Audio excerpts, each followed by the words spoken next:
मान्यवर, ये कर रहे हैं कि हम डेमोक्रेटिक पार्टी, डेमोक्रेटिक वैल्यूज में मानते हैं। कश्मीर पर शासन किसने किया? किसने किया? 3 परिवारों ने किया, महबूबा मुफ्ती, फारूक साहब और गांधी परिवार। ये 3 परिवारों ने कुल शासन किया। वहां पंचायत चुनाव नहीं करा है। नरेंद्र मोदी जी ने नवंबर दिसंबर 2018 में, राजनाथ सिंह गृह मंत्री थे, 9 चरणों में पंचायती चुनाव को समाप्त। 4483 सरपंच निर्वाचित हुए और 35,000 पंच चुने गए। आज 40,000 लोग डेमोक्रेसी की सांस भर रहे हैं, जमहूरियत का फायदा उठा रहे हैं। स्टोन पेंटिंग का मैं आप सबको कहता हूं, पथराव की घटना टीवी पर दिखाई पड़ती है भैया? कहीं नहीं दिखाई पड़ती, क्योंकि पथराव बंद हो गया। माननीय अध्यक्ष जी, जम्मू कश्मीर पुलिस, प्लीज, मान्यवर, जम्मू कश्मीर पुलिस 90 के दशक के पहली बार आज एक्टिव होकर आतंकवाद का सामना कर रही है। जम्मू में नई हाई सिक्योरिटी जेल बनाई है, मंदिरों को प्रोटेक्शन दिया है, हिंदू संपत्ति वापस देने का कानून लाए हैं, टूरिज्म का विकास हुआ है। और सुन लीजिए, अधीर रंजन जी अविश्वास लेकर आ गए हैं। 2022 में 1 करोड़ 80 लाख टूरिस्ट जम्मू कश्मीर गए हैं एक साल। 1 करोड़ 80 लाख। मान्यवर,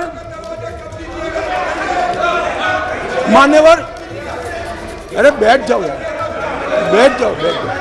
मान्यवर, 33 साल के बाद थिएटर चालू हुआ है, नरेंद्र मोदी के शासन में चालू हुआ। 33 साल के बाद नाइट शो चालू हुआ है, नरेंद्र मोदी के शासन में चालू हुआ है।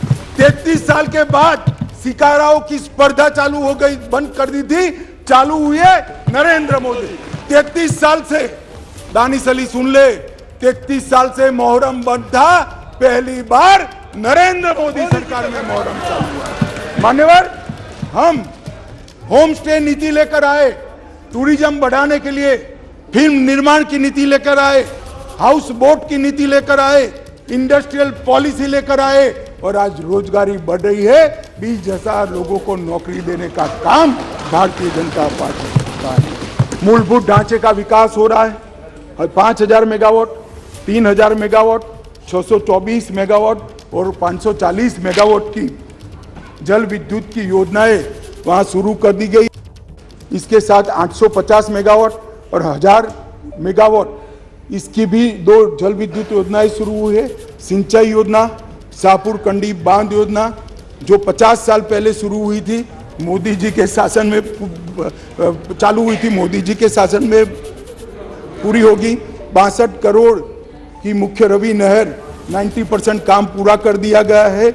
और झेलम तवी बाढ़ वसूली परियोजना संगठन द्वारा 250 मिलियन $US विश्व बैंक से लाकर गरीबों को पुनर्वसन का काम नरेंद्र मोदी सरकार।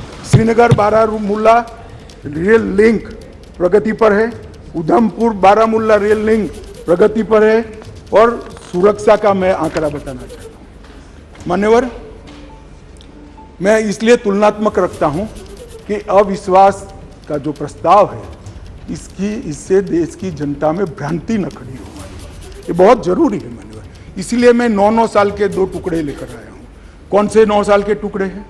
एक परिवारवाद, तुष्टीकरण और भ्रष्टाचार के आधार पर चुनी गई यूपीए की सरकार के 9 साल है, और एक देशभक्ति और समर्पण के आधार पर चुनी गई नरेंद्र मोदी सरकार। 9 साल की दोनों के तुलनात्मक में आतंकवाद की कुल घटनाओं में मान्यवर 68% की कटौती हो चुकी है। मान्यवर, कुल मौतें सिक्योरिटी और नागरिक की दोनों मिलाकर 72% की कमी हुई है। और नागरिकों की मौतों, सिर्फ नागरिकों की मौतों में 82% की कमी हुई है। मान्यवर, सिक्योरिटी फोर्स की मौतों में 56% कमी हुई है। और स्टोन पेल्टिंग करने की किसी की हिम्मत नहीं है। हिम्मत मान्यवर, इसी सदन में कहते थे जम्मू कश्मीर में धारा 370 हटाई तो खून की नदियां बह जाएगी। कंकर चलाने की हिम्मत नहीं है किसी की, कंकर चलाने। ये नरेंद्र मोदी सरकार, और इसलिए मैं कहता हूं आपको भले अविश्वास हो, जनता को तो विश्वास। मान्यवर, वामपंथी उग्रवाद एक तीसरा क्षेत्र था जो देश में आंतरिक सुरक्षा की दृष्टि से यूपीए सरकार के 10 साल के बाद एक हॉटस्पॉट माना जाता था।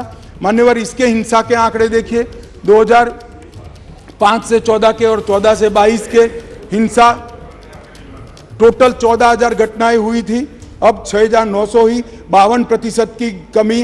मृत्यु 5,790 थी, अब 1,811 हुई, 69% की कमी। हिंसाग्रस्त जिले 96 थे, 96, इसके बाद में 22 नए बने, तो एक दृष्टि से 96 प्लस 22 हुए, कितने होते हैं 96 और 20, मतलब 118 हुए। अब 118 से घटकर 45 जिले बच गए हैं। नक्सलवाद, वामपंथी उग्रवाद सिमट कर रह गया है। और हिंसाग्रस्त पुलिस स्टेशन 465 थे, 80 नए बनने के बाद 465 प्लस 80 लगभग 550 हुए, और उसमें से अब 176 बचे हैं, 62% की कमी। मान्यवर, वामपंथी उग्रवाद पर हमने नकेल कस 2014 से सातत्यपूर्ण तरीके से वामपंथी उग्रवाद के खिलाफ जीरो टॉलरेंस की नीति लेकर नरेंद्र मोदी जी, मान्यवर राजनाथ जी गृह मंत्री थे तभी एक योजना बन गई, विकास की योजना पहले, और वामपंथी उग्रवाद क्षेत्र के विकास गृह मंत्रालय के तहत आते, हर गांव के अंदर बिजली पहुंचाना, रोड पहुंचाना, स्कूल पहुंचाना, सस्ते अनाज की दुकान पहुंचाना, दवाइयों की दुकान पहुंचाना, स्किल डेवलपमेंट के प्रोग्राम पहुंचाना, ये काम होते गए। अंत में हमने पहले विकास पहुंचा और फिर 195 नए सुरक्षा वैक्यूम भरने के लिए सीएपीएफ के कैंप खोलने का काम नरेंद्र मोदी सरकार ने किया। एनआईए और ईडी को जोड़ा गया, इनके फाइनेंस की कमर तोड़ी गई। एनआईए में एक अलग वर्टिकल वामपंथी उग्रवाद और उसके केसों की जांच के लिए बनाया गया, एक बड़ा डेटा सेंटर बनाया गया। सारे वामपंथी उग्रवादी एफआईआर का कंप्यूटराइजेशन कर आर्टिफिशियल इंटेलिजेंस से इसका एनालिसिस किया जा रहा है, और छत्तीसगढ़िया बटालियन, बस्तरिया बटालियन भी बनाई गई। मान्यवर, आज मैं कह सकता हूं इस सदन के अंदर जिम्मेदारी के साथ, वामपंथी उग्रवाद आया तब वो स्वप्न देखते थे काठमांडू से तिरुपति का, आज 3 जिलों में सिमट कर रह गए। मान्यवर, उनका दायरा क्या था? झारखंड, बिहार, उड़ीसा, एमपी, महाराष्ट्र, आंध्र, तेलंगाना और छत्तीसगढ़। आज क्या बच गया है? झारखंड मुक्त, बिहार मुक्त, उड़ीसा मुक्त, एमपी मुक्त, महाराष्ट्र मुक्त, आंध्र मुक्त, तेलंगाना मुक्त, केवल और केवल छत्तीसगढ़ के 3 जिले बचे हैं। मान्यवर, ये अविश्वास प्रस्ताव गिरने वाला है, जनता फिर से मोदी जी को चुनने वाली है, और अगले टर्म में ये 3 जिले भी निश्चित रूप से समाप्त होंगे। मान्यवर, वामपंथी उग्रवाद,